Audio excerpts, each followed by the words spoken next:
Ang Ad Vitam ay isang pelikulang action thriller mula sa France na ipinalabas noong 2025.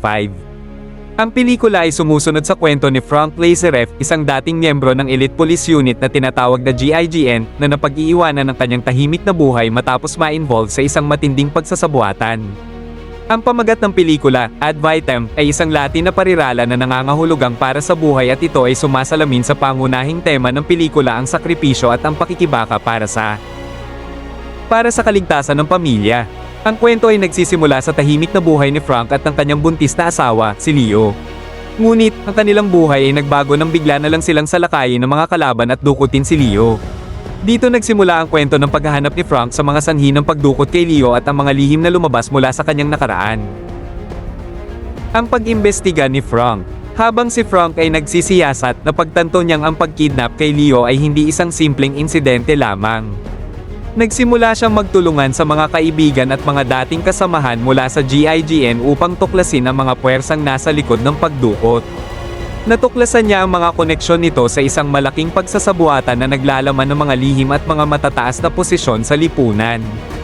Sa kabila ng panganib, patuloy siyang naghanap ng mga sagot. Ang pelikula ay puno ng mga tema ng sakripisyo, katarungan, at kaligtasan. Si Frank ay patuloy na nagtatanggol sa kanyang pamilya, ngunit natutuklasan din niya ang katotohanan na maaaring magbago sa kanyang pananaw sa mundo. Ang konsepto ng Ad Vitam o para sa buhay ay nagpapaalala na ang mga desisyon natin ay may malalim na epekto sa ating mga mahal sa buhay, at sa pelikulang ito, makikita ang mabigat na pasanin ng pagtugis ng katarungan at paglilinis ng pangalan.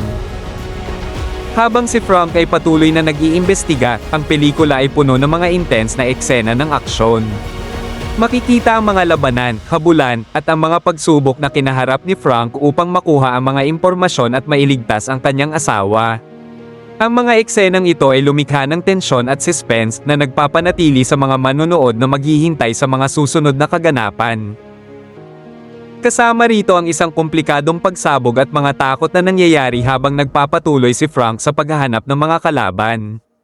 Habang umuusad ang kwento, si Frank ay natutuklasan ang mga matinding lihim tungkol sa kanyang sariling nakaraan at ang tunay na layunin ng mga kalaban.